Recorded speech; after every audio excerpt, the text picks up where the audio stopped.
Hello and Assalamu alaikum. Today our topic is regarding statelessness, double nationality and citizenship.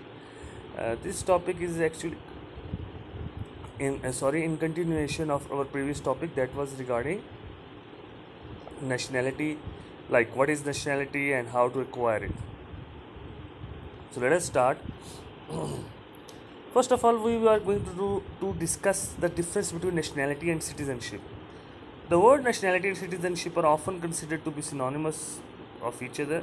However, there is a difference between the nationality and citizenship. So, common language, commonly in our society, we are using the both words. जिस नहीं हम कहते हैं कि फ़लाँ शख्स ने फ़लाँ मुल्क की सिटीज़नशिप ले ली है, फ़लाँ मुल्क की नेशनलिटी ले ली है, तो हम बेसिकली इन दोनों को इंटरचेंजेबली यूज़ कर रहे होते हैं, लेकिन हकीकत में ऐसा नहीं है. इंटरनेशनल लॉ के अंदर नेशनलिटी और सिटीज़नशिप में कुछ फ़र्क है. For example, nationality creates a legal relationship between a state and the individual under international law, and citizenship denotes the relation between the individual and the municipal law. देखिए, nationality का जो तल्लक है ना, वो इंटरनेशनल लॉ से है. जो कोई भी शख्स जो कहीं का भी नेशनल होता है, वो अंडर इंटरनेशनल लॉ वो कहीं ना कहीं किसी तरीके से उस पर इंटरनेशनल लॉ इफेक्ट होता है. He somehow some way becomes the subject of international law. लेकिन जो सिटीज़नशिप है, सिटीज़नशिप का बेसिकली मतलब ये होता है कि एक मुल्क किसी शख्स को उस मुल्क में रहने के सारे राइट्स, सारे की सारी जो कवानीन हैं जो उस मुल्क के हैं, वो उन कवानीन के ताबे कर लेता है उस शख्स को जिसको वो सिटीज़न करार देता है, और बदले में वो शख्स उसके साथ एक पैक्ट कर लेता है उस स्टेट के साथ कि मैं तुम्हारा वफादार रहूँगा. अब देखिए, ये इनमें फ़र्क बहुत थोड़ा है, और वो सिर्फ इतना फ़र्क है जो कि नेक्स्ट पॉइंट में भी आता है. If I mean we are going to read it. Unlike citizenship, person who possesses nationality in a particular state may not possess all political rights. इसका मतलब एक ये भी है कि जो पोलिटिकल राइट्स हैं वो सिटीजनशिप आपके पास हो तो आपको मिलते हैं. अब what are the political rights? Right to vote, right to stand in election. मैं आपको एक एग्जांपल देता हूँ. यूएस के प्रेसिडेंट बनने के लिए you have to be born in United States of America. अगर आप बाहर से वहाँ पे नेशनैलिटी लेके आते हैं तो आप वहाँ के सेनेट का इलेक्शन तो लड़ सकते हैं, वहाँ पे लोअर हाउस का इलेक्शन आप लड़ सकते हैं, वहाँ पे आप उस मुल्क के किसी स्टेट के गवर्नर का इलेक्शन लड़ सकते हैं, स्टेट असेंबली, कोई स्टेट असेंबली है उसका आप इलेक्शन लड़ सकते हैं, but not the election of president. तो इसका क्या मतलब है? इसका मतलब है फुल पॉलिटिकल राइट तो नहीं ना आपको मिला, even though you are a national of United States of America. In the same way Pakistan में if you are dual national, you cannot be elected as a member of national assembly.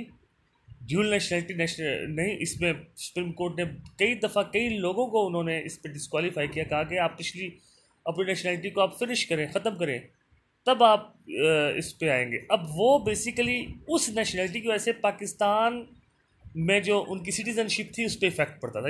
Full political right नहीं उनको मिलता था, हालांकि वो पाकिस्तान के national रहते थे. तो ये देखिए, ये यानी कि जो मेन इसमें जो टैग लाइन है इस पूरे क्वेश्चन में वो है फुल पॉलिटिकल राइट्स. सिटीजन को फुल पॉलिटिकल राइट्स होते हैं, नेशनल्स जो सिर्फ नेशनल है वो पॉलिटिकल राइट्स उसके पास फुल नहीं होते. इसका एक मतलब और भी है, वो ये जो इसका फोर्थ पॉइंट है इसी स्लाइड में, वो है कि hence it's common that all the nationals of particular state are not citizens, but it may happen that all citizens are nationals of a particular state. इसका ये भी मतलब हो, देखिए कि अगर आप एक मुल्क के नेशनल हैं तो ज़रूरी नहीं आप वहाँ पे सिटीज़न भी हो. यानी कि अगर मैं अमेरिका का नेशनल बन भी जाता तो भी मेरे पास वो फुल पॉलिटिकल राइट्स नहीं है जो वहाँ पे एक बॉर्न बंदे के हैं. तो इसी तरीके से ये कई मुख्तलिफ मालिक में इस पर मुख्तलिफ बात हो सकती है. तो फुल पॉलिटिकल राइट्स जो है वो सिटीजनशिप, और फुल पॉलिटिकल राइट्स जब नहीं होते तो वो है नेशनैलिटी. ये एक बुनियादी दोनों में फ़र्क है. और एक मुल्क के सारे नेशनल्स जो हैं वो हो सकता है कि वो सिटीज़न सारे के सारे ना हो, क्योंकि हो सकता है उनमें से किसी एक को फुल पॉलिटिकल राइट्स ना मिले हों. लेकिन जितने सिटीजन्स होते हैं उस मुल्क के वो नेशनल ज़रूर होते हैं।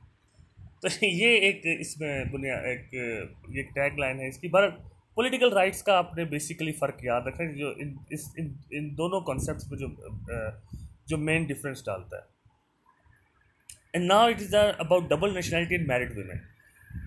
Students, you need to understand one thing, that double nationality is का जो अवार्ड है, ये इसको डिस्करेज किया जा गया है ज़्यादातर दुनिया के ममालिक में, जब तक बायलैटरल ट्रीटीज़ ना हुई हैं इस बारे में। तो नॉर्मली यही होता है कि अगर आप किसी मुल्क की नेशनलिटी लेते तो अगला मुल्क ये कहता है कि भाई पिछली नेशनलिटी को आप वहाँ अपनी ख़त्म करेंगे तब हम आपको नेशनलिटी देंगे। तो अब कभी मौका अगर ऐसा आ जाए कि a situation often arises when a person possesses nationality of more than one state. To give an example of such a case is that of a woman who after her marriage acquires the nationality of her husband and also continues to possess her original nationality. अब देखिए कि एक औरत की शादी होती है और वो दूसरे मुल्क में जाती है। ये मतलब हम प्रेजेंट सिनेरियो से अगर थोड़ा सा पीछे जाएं तो उस वक्त ये सिचुएशन बहुत अराइज होती थी कि एक औरत गई दूसरे मुल्क में, वहाँ पे उसने मुकम्मल तौर पे she got settled there, but in case if she gets divorced और ऐसी थिंग, तो फिर उसकी भी नेशनलिटी जो थी वो कहते हैं जी ये रिवोक हो गई, कि इसकी सेपरेशन हो गई है, तो ये नेशनलिटी रिवोक हो गई है। Now she should go back to her own country.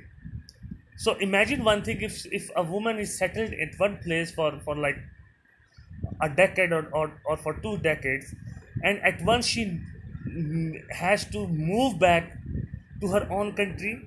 So this is going to be this kind of migration, a forced migration, it creates a lot of hardship, right? So इसलिए फिर ये कानून लाया गया है जो कन्वेंशन ऑफ 1930 और nationality में, जिसका आर्टिकल 5 ये प्रोवाइड करता है that a person with more than one nationality shall be treated in a third state as if he has only one nationality. The third state shall recognize the nationality of which is more relevant in accordance with the facts and circumstances of each individual case. Now, for example, if I am dual national, ये suppose कर लेते हैं कि मेरे पास एक मुल्क A है और एक मुल्क B है, इन दोनों की नेशनलिटीज़ मेरे पास है, और मैं मुल्क C में जाके रहना शुरू करता हूँ due to anything, due to my job और due to some other thing.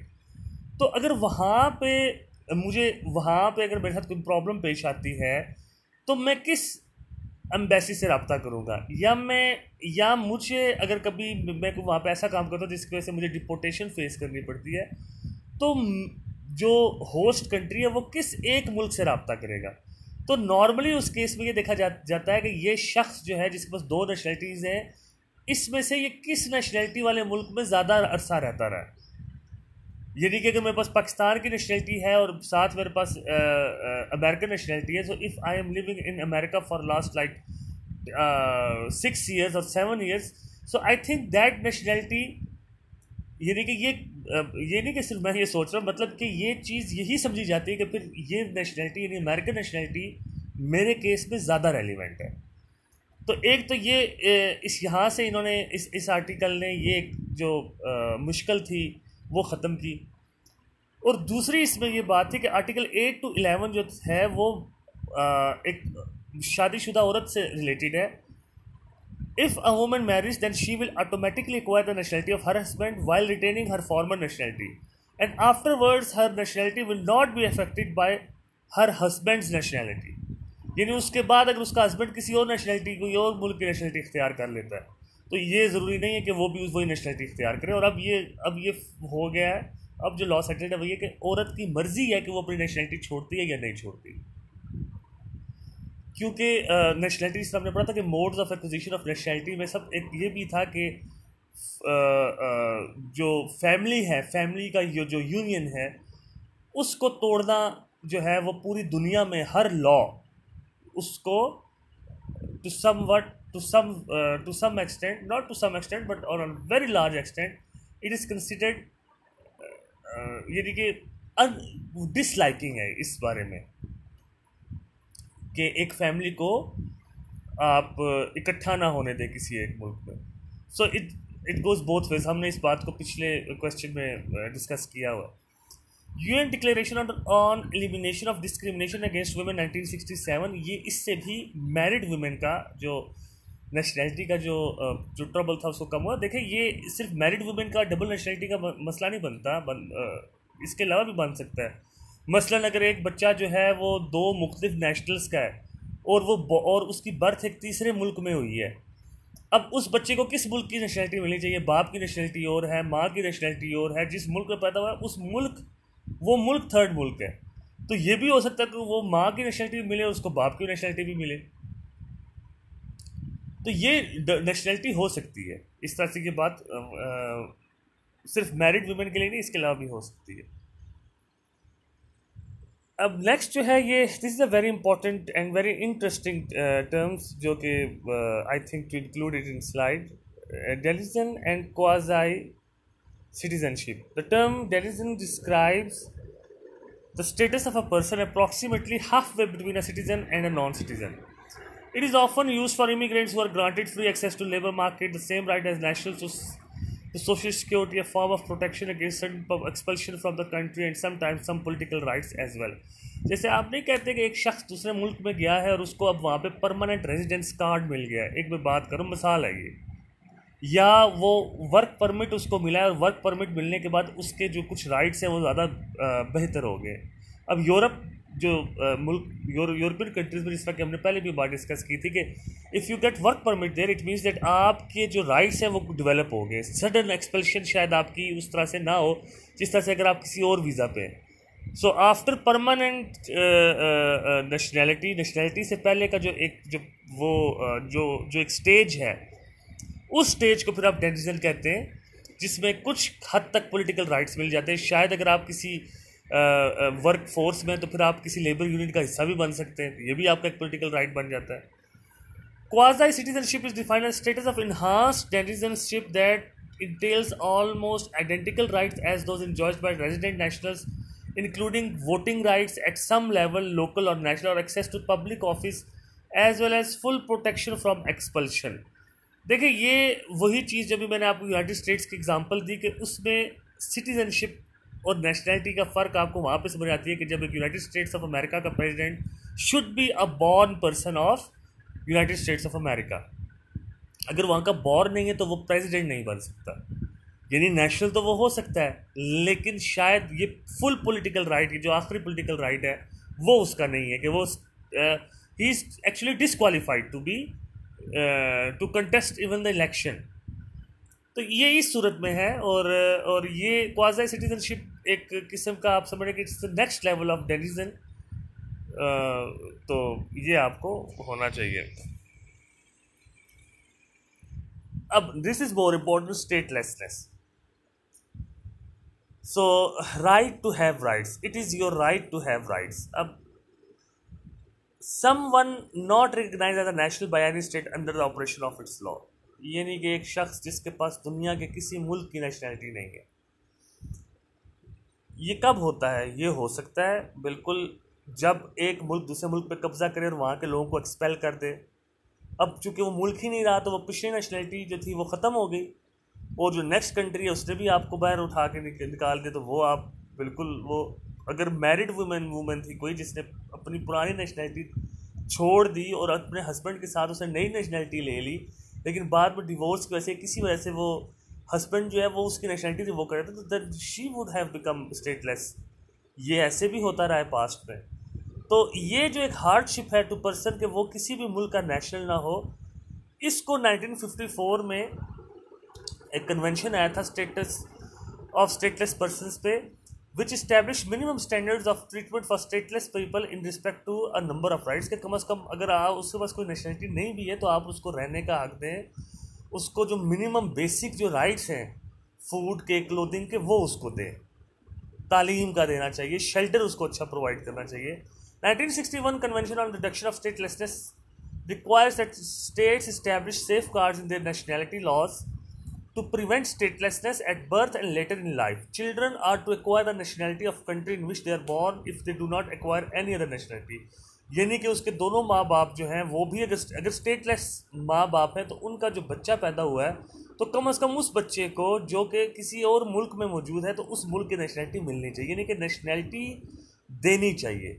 Hague convention 1930 का जो नेशनलिटी पे था उसको भी आप देख लेंगे तो उसमें भी यही बात है, वो भी बेसिकली स्टेटलेसनेस को कम करने पे याद रख लें जितने नेशनलिटी के जो कन्वेंशन हैं वो सब के सब स्टेटलेसनेस के खिलाफ है। Now we are talking about another concept, that is emigrants. We have talked about immigrants, but now we are going to talk about emigrants.